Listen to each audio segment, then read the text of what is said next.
yesterday's topic parts of flower. काल आपण बघितलं होतं की पार्ट्स ऑफ फ्लावरचे काही पार्ट्स आपण बघितले होते, जसे की ब्रॅक्ट नंतर आपण बघितलं होतं पेडिसिल नंतर आपण बघितलं होतं पेडिसिल नंतर आपण बघितलं थॅलामस नंतर चौथा पार्ट होता तर तो महत्त्वाचा फ्लोरल होरल्स आपण बघितलेले आहे. कॅलिक्स करोला आपण काल कंप्लीट केले. आज आपण नवीन जे एसेन्शियल होरल्स आहे तर त्यावर आपण आता टीचरमध्ये डिस्कशन करूया. पण त्यापूर्वी एक महत्त्वाचा पार्ट आपला राहिलेला आहे तो बघूया. Perianth. What is mean by perianth?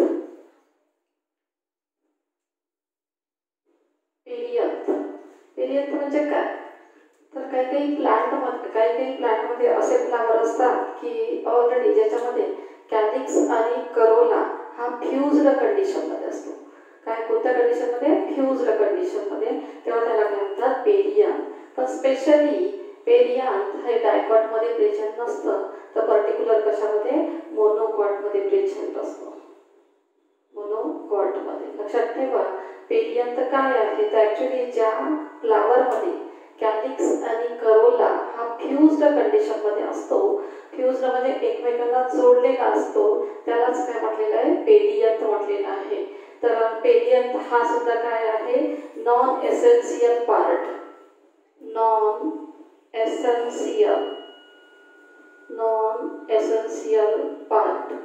किंवा नॉन एसेन्शियल होरल ज्याला तुम्ही म्हणू शकता. Non essential whorl of the flower called as perianth. Particular मोनोकॉटमध्ये आपल्याला प्रेझेंट असतं. तर ॲक्च्युली याला नॉन एसेन्शियल काय म्हटलेलं आहे? कारण कॅलिक्स आणि करोला हे काय आहे? Non essential part. Why it is called as non-essential? Because it do not require in sexual reproduction, so it is called as non-essential whorls. Outermost whorl. Second तो याचा कॅरेक्टरिस्टिक्स आहे outermost whorl. कोणता आहे? outermost आहे. मग आता तुम्हाला विचारायचं असेल तर याच्यामध्ये कॅलिक्स आणि करोला हे दोन्ही एकत्र एखादा फ्यूज्ड कंडिशन मध्ये आहे. तर मग फ्यूज्ड कंडिशन म्हणजे तुम्हाला वाटत असेल की त्याला अर्धा कलर कशाचा असू शकतो? पेटलचा आणि अर्धा सेपलचा. नाही, तर याच्यामध्ये तुम्ही लक्षात ठेवा when perianth is green colored, when perianth is green colored, when perianth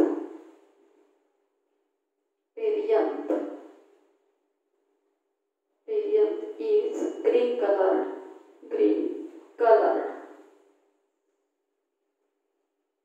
then it is called as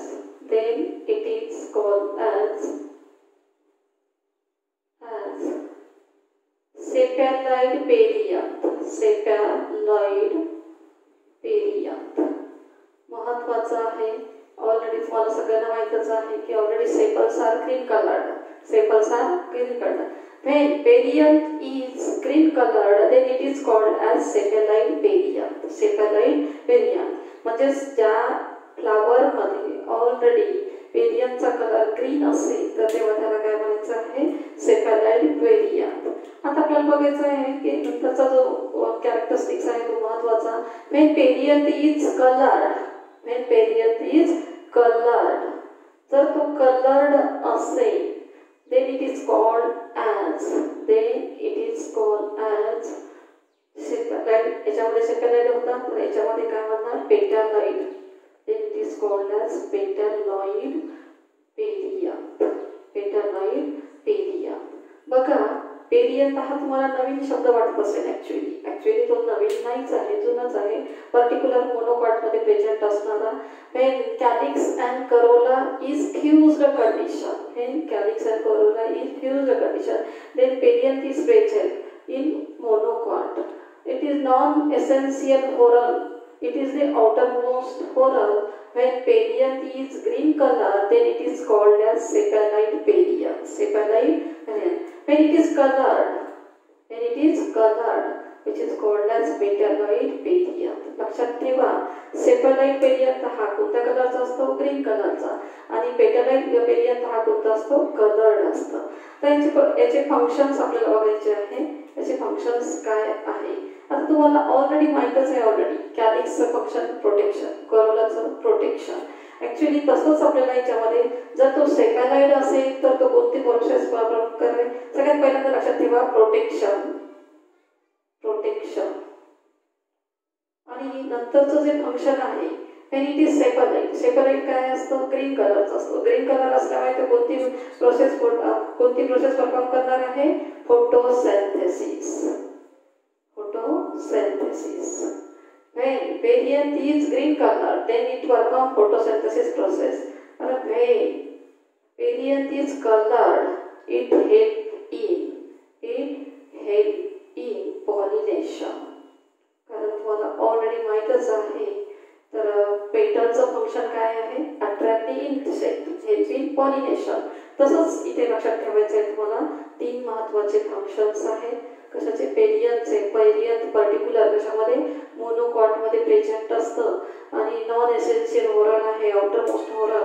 when perianth is green colour, sepaloid perianth. when it is colored, then it is called as petalite perianth. Then it provide protection to inner essential whorls and it help in photosynthesis when it is green color. It help in pollination when it is colored. तर एवढा आता topic आपल्याला संपलेला आहे. कोणता? Calyx, Corolla and perianth. तर आता आज आपल्याला नवीन टॉपिककडे जायचं आहे, जो महत्त्वाचा टॉपिक आहे essential whorl of the flower, जे मोस्ट एसेन्शियल आहे फॉर सेक्शुअल रिप्रोडक्शन. सेक्शुअल रिप्रोडक्शनसाठी सगळ्यात महत्त्वाचे 2 कंपोनंट्स असतात, male gamete and female gamete. Male gamete आणि फिमेल गॅमेट तयार करणारे जे 2 एसेन्शियल होरल्स आहेत ते आहे androecium and gynoecium. Androecium and gynoecium because they take part in directly sexual reproduction. तर आता पहिल्यांदा आपण बघणार आहे अँड्रोशियम म्हणजे काय. अँड्रोशियमचं लोकेशन बघा. It is present inner to corolla. कुठे लोकेट आहे? Inner to corolla. करोलाच्या आतमध्ये प्रेझेंट असणारा जो महत्त्वाचा पार्ट आहे मेल गॅमेटचा तो आहे अँड्रोशियम. बघा, इट इज एसेन्शियल होरल. महत्त्वाचा आहे. काय आहे तो? एसेन्शियल आहे. हे सगळ्यांना माहितच आहे already. It is also called as male reproductive whorl of the flower. It is also called as male reproductive whorl of the flower. Why it is called as male reproductive whorl of the flower? Because it produces male gamete. सगळ्यांना माहितच आहे already. यापासून pollen grain तयार होतो आणि pollen grain पासून काय तयार होणार आहे? Male gamete. म्हणून त्याला म्हटलेलं आहे male reproductive whorl of the flower called as androecium. Why it is called as a male reproductive whorl? Because it produces male gamete. लक्षात ठेवा, सगळ्यांनी महत्त्वाचं आहे. आतापर्यंत आपण बघितलेलं आहे की कॅलिक्सचं सुद्धा सिंगल युनिट होतं. तर ते कोणतं युनिट होतं? सिंगल युनिट कॅलिक्सचं सेपल. करोलाचं कोणतं होतं? पेटल्स. तसंच अँड्रोशियमचं सुद्धा काय आहे? सिंगल युनिट आहे. त्याला म्हटलेलं आहे स्टेमन. Single unit of the androecium. Single unit of the androecium is the stamen. It is also called as microsporophy. It is also called as microsporophy. Why it is called as microsporophy? इथे लक्षात ठेवा तुम्हाला. तर इथे सगळ्यात पहिल्यांदा या शब्दाचा अर्थ लक्षात घ्या. फील म्हणजेच काय? Leaves. Feel means leaves. Leaf म्हटलं तरी चालते. Feel means leaf. आता मायक्रोस्पोर ऑलरेडी सगळ्यांना माहिती आहे. Microspore is also called as pollen grain. म्हणजे पोलन ग्रेन प्रोड्यूस करणारं जे लीफ आहे, जे पान आहे, त्याला आपण काय म्हणणार आहे? मायक्रोस्पोरोफी. लक्षात ठेवा, स्टेमन महत्वाचा आहे. स्टेमन is the single unit of the androecium. तर आता आपण थोडंसं अँड्रोशियम मध्ये स्टेमनचं स्ट्रक्चर बघूया. स्टेमन स्ट्रक्चर थोडक्यात बघूया. स्टेमन कसं आहे, काय आहे, कोणते पार्ट्स आहेत त्याला स्टेमनला. तर स्टेमन कन्सिस्ट ऑफ अँथर.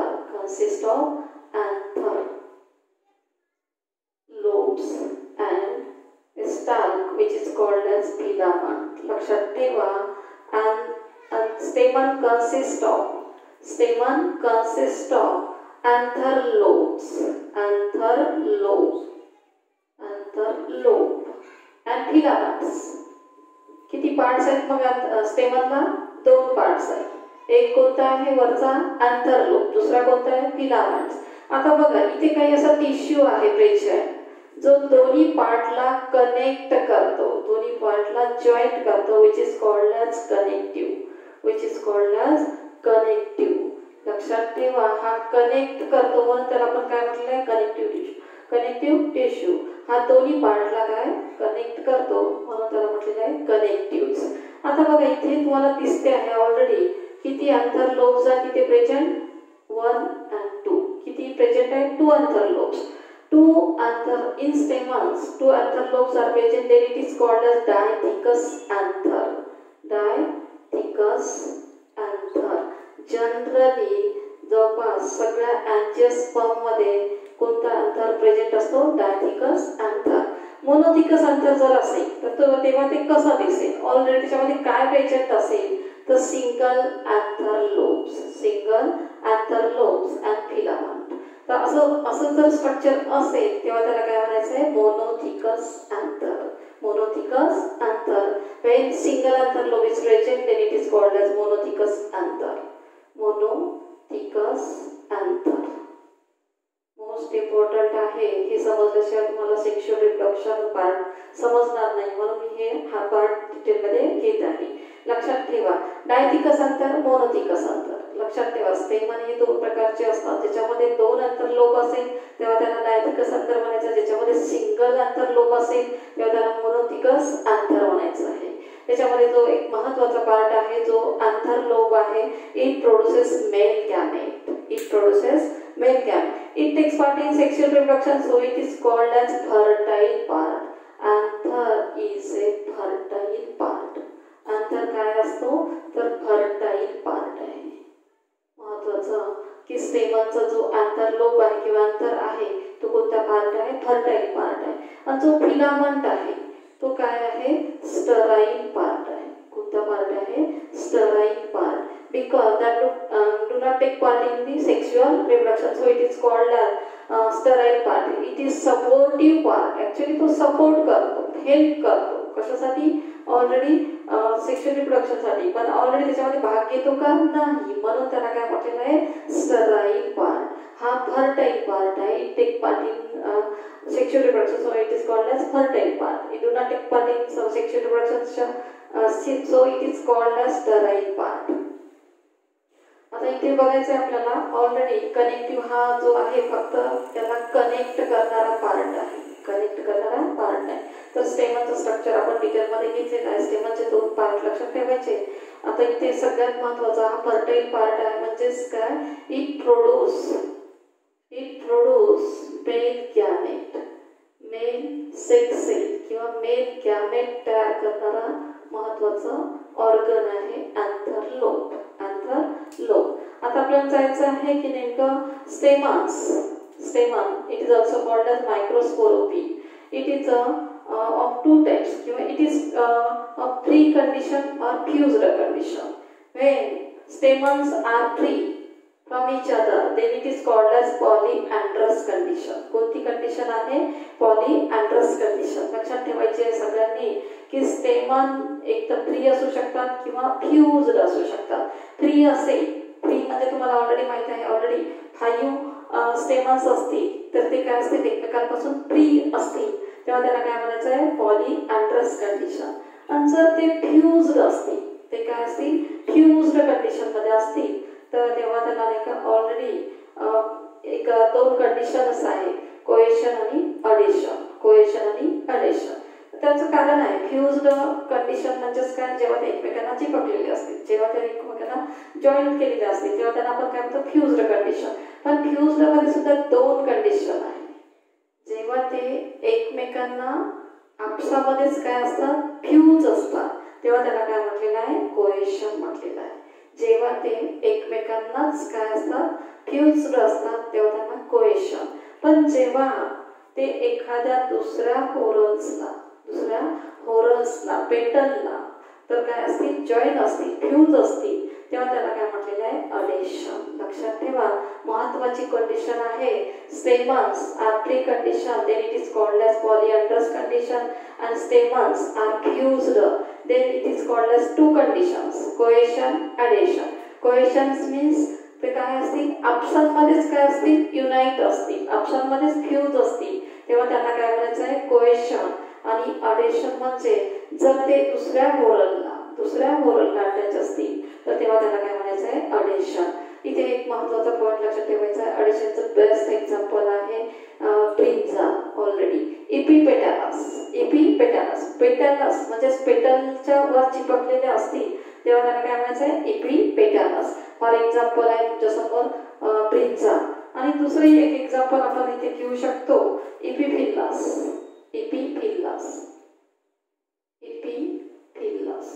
आता इपिफिलसचं बेस्ट एक्झाम्पल तुमच्या समोर आहे लिलीचं एक्झाम्पल. लिली असे फॅमिलीमध्ये येतं लिली, तर याच्यामध्ये सुद्धा काय, इपिफिलस कंडिशन. फिलस म्हणजे स्पेशली पेरियनशी संबंधित आहे. त्याच्या पेरियनला कशाला चिपकलेला असतो, तर अँड्रोशियमला, स्टेमनला चिपकलेला असतो, तर ती कंडिशन आहे इपिफिलस कंडिशन. बेस्ट एक्झाम्पल आहे लिली. तर इथे सगळ्यांनी थोडंसं आणखी एकदा रिपीट घेऊया आपण. Stamens, it is also called as microsporophyll. Stamen consists of anther lobe and filament. Anther is the fertile part, it produces male gamete. Filament is sterile part, it is the supportive part. नंतर बघूया, stamens are free, then it is called as polyandrous. Stamens are fused in two groups, already cohesion, adhesion. When it is fused in their own individuals, त्यांच्या एकमेकांमध्येच ते जर काय असतील, fuse असतील तेव्हा त्याला कोहेशन म्हणायचं. आणि ते जर इपिपेटॅलस किंवा इपिफिलस कंडिशन मध्ये असते तेव्हा त्याला काय म्हणायचं, अडेशन म्हणायचं. दोन एक्झाम्पल लक्षात ठेवायचे आहे, एमसीक्यू साठी मोस्ट इम्पॉर्टंट आहे. हे झालं. आता आपल्या अँड्रोसियमचा पार्ट आपण इथे कंप्लीट केलेला आहे. आता बघायचं आहे आपल्याला गायनोसियम. अँड्रोसियमचे सगळे पॉइंट्स लक्षात ठेवायचे आहे, सगळे पार्ट्स, कारण आपल्याला सेक्शुअल रिप्रोडक्शन शिकत असताना या सगळ्या पार्ट्सची तुम्हाला काय मदत होणार आहे, म्हणून आपण त्याला जास्त डीपमध्ये घेतो. ऍक्च्युअली स्टेट बोर्डमध्ये एवढं डीपमध्ये दिलेलं नाही आहे, पण तरी सुद्धा आपण याचं डिटेलमध्ये घेत आहोत. गायनोसियम म्हटलं की आपल्या समोर काय उभं राहणार आहे ऍक्च्युली, तर फिमेल रिप्रोडक्टिव्ह होरन्स किंवा फिमेल गॅमेट तयार करणारा होरन्स, त्याला आपण काय म्हणतो, gynoecium. Gynoecium it is also called as pistil. लक्षात ठेवा, बरेचसे विद्यार्थी काय करतात, कार्पेलच काय करून टाकतात, पिस्टिल करून टाकतात, पण इथे तसं नाही. तर gynoecium is also called as pistil. आता इथे गायनोसियम काय आहे, ऍक्च्युली गायनोसियम काय आहे तर तुम्हाला लक्षात ठेवायला लागेल. गायनोसियम एसेन्शियल काय आहे, floral whorl. Gynoecium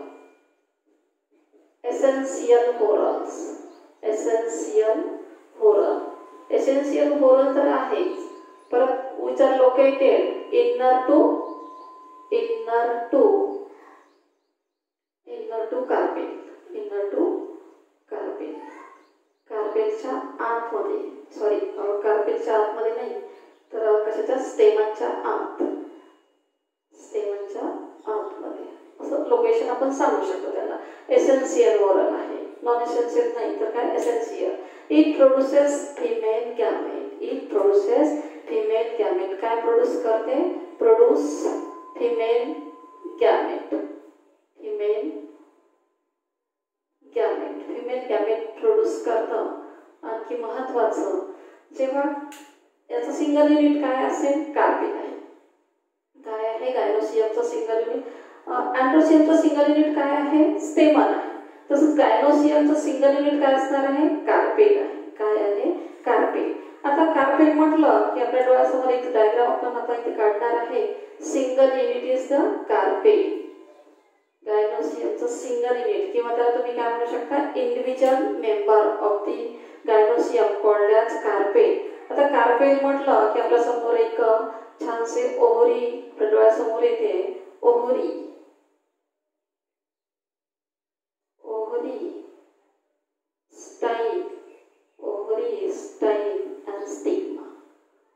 style and stigma.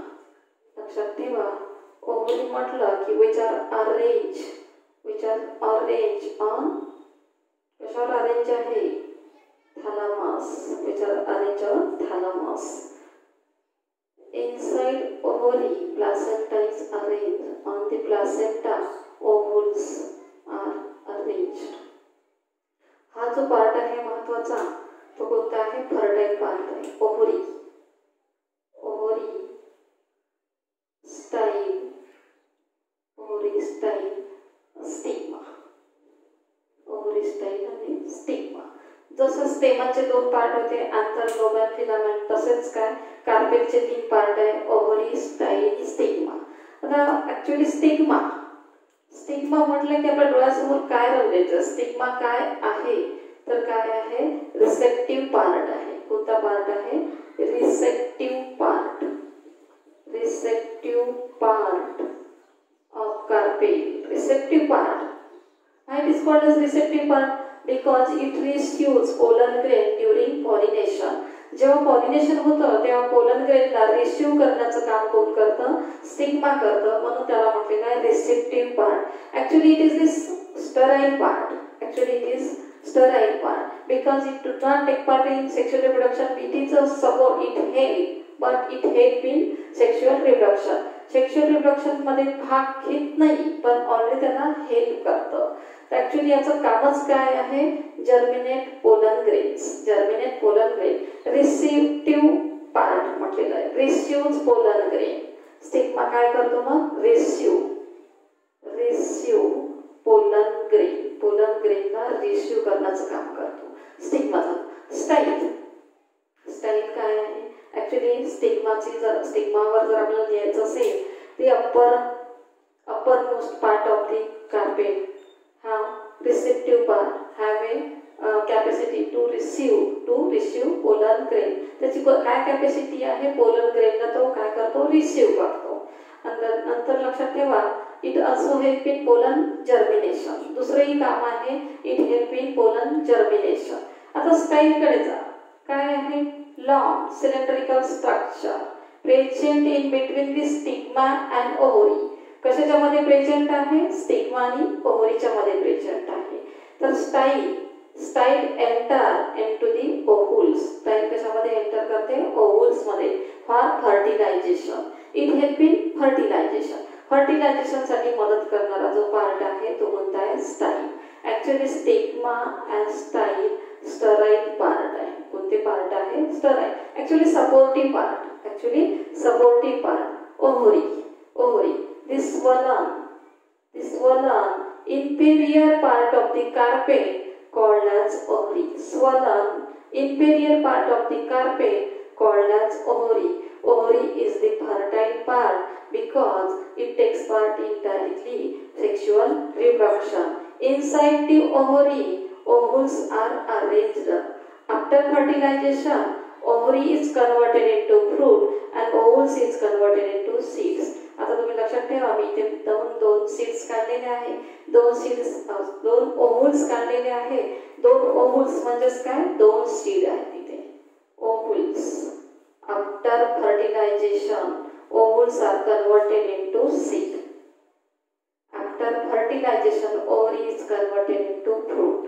इथे तुम्ही लक्षात ठेवा, जर मँगोचं एक्झाम्पल घेतलं आपण तर मँगोच्या याच्यामध्ये, मँगोच्या ओव्हरीमध्ये तुम्हाला काय दिसणार आहे, तर ऑलरेडी सिंगल ओव्हुल्स दिसणार आहे. कोणतं, single, which are converted into seeds. कारण मँगो मध्ये तुम्हाला माहितच आहे ऑलरेडी किती सीड्स असतात, एक. पण याचं दुसरं जर घेतलं आपण एखादं पपया, काय घेतलं आपण, पपया, तर पपयामध्ये एकच सीड असते का प्रेझेंट, नाही. तर ऑलरेडी मग त्याच्यामध्ये काय होणार, मेनी सीड्स. म्हणजे इनसाइड दी ओव्हरी वन और मेनी ओव्हुल्स आर प्रेझेंट. याच्यामध्ये ओव्हरीमध्ये एक किंवा जास्त काय असू शकतात, ओव्हुल्स प्रेझेंट असू शकतात. आणि स्टाईल याच्यामध्येच एंट्री करते ओव्हुल्स मध्ये फॉर फर्टिलायझेशन. तर इथे आपण हा कार्पेलचं स्ट्रक्चर आपण इथे कंप्लीट केलं. Carpel consist of ovary, style, stigma. Stigma is the uppermost part, receptive part, receives pollen grain and also help in pollen germination. आता सेकंड जो आहे style is present in between the stigma and ovary. It connect the stigma and ovary and conduct pollen grains. Actually it conduct male gametes. It conduct male gamete. Male gamete ला carry करून कशामध्ये ओव्हल्स मध्ये नेण्याचं काम करते style. ठीक आहे. तर supportive part stigma and style is the support part. Ovary after fertilization ovary is converted into fruit. After fertilization ovules is converted into seeds. Ovule special ovary बद्दल लिहिताना inferior swollen part of the carpet called as ovary. Inside the ovary ovules are present. One or many ovules are present. ठीक आहे. इथे गायनोसियमचा आपण carpet हा part इथे complete केला. आता बघा तुम्ही हे जे कार्पेट्स आहे कार्पेट्स हे एक तर फ्री कंडिशन मध्ये असू शकतात किंवा फ्युज्ड कंडिशन मध्ये असू शकतात. फ्री कंडिशन मध्ये असेल तेव्हा त्याला आपण काय म्हणणार आहे ॲपोकार्पस. काय म्हणणार आहे त्याला आपण ॲपोकार्पस. आणि जेव्हा ते फ्युज्ड कंडिशन मध्ये असतील कोणत्या कंडिशन मध्ये असतील फ्युज्ड कंडिशन मध्ये असतील तेव्हा त्याला आपण काय म्हटलेलं आहे सिनकार्पस. लक्षात ठेवा आतापर्यंत आपण सगळं बघितलं. स्टेमन मध्ये सुद्धा फ्री कंडिशन आहे आणि याच्यामध्ये सुद्धा स्टेमन मध्ये सुद्धा फ्री आणि फ्युज्ड कंडिशन आहे. तसेच कार्पेट मध्ये सुद्धा काय फ्री आणि फ्युज्ड. आता स्टेमन आपण बघितले 4 असू शकतात 5 असू शकतात. तसेच कार्पेट सुद्धा काय असू शकतात 4 असू शकतात 5 असू शकतात किती असू शकतात. मग तेव्हा जर ते फ्री कंडिशन मध्ये असतील तेव्हा त्याला काय म्हणायचं आहे ॲपोकार्पस. ॲपोकार्पस म्हणायचंय. आणि जेव्हा ते फ्युज्ड असतील काय असतील फ्युज्ड असतील तेव्हा त्याला काय म्हणायचं आहे सिनकार्पस. लक्षात ठेवा महत्त्वाचं आहे एमसीक्यू साठी हा टॉपिक. तर when carpets are free from each other then it is called as apocarpus. Best example आहे rose. Best example rose. When it is fused condition, when carpets are fused condition then it is called as syncarpus. Best example आहे hibiscus, brinjal, tomato. आता आपण तुम्ही कार्पेटचं structure बघितलं.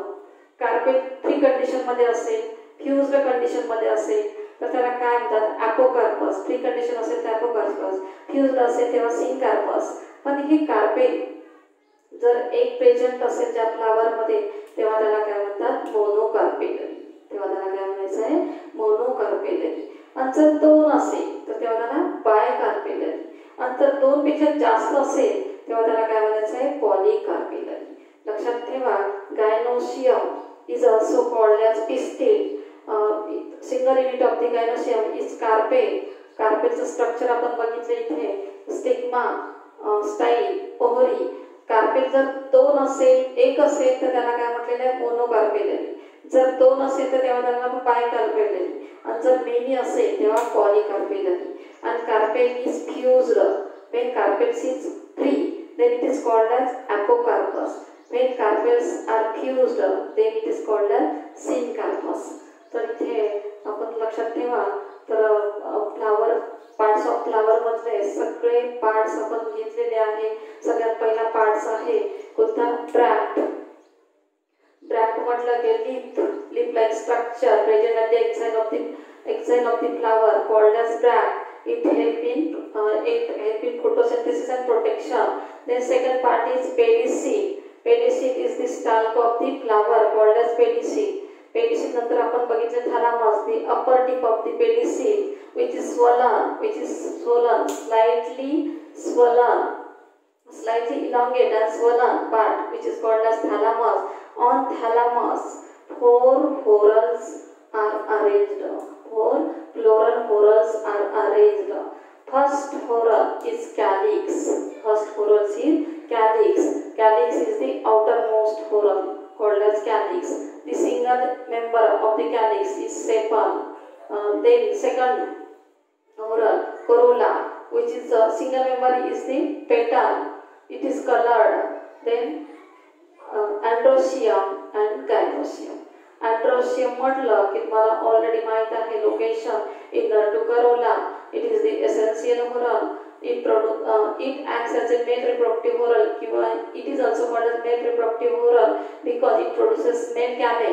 Then the single member of the androecium is called as stamen. Stamen is also called as microsporopyle.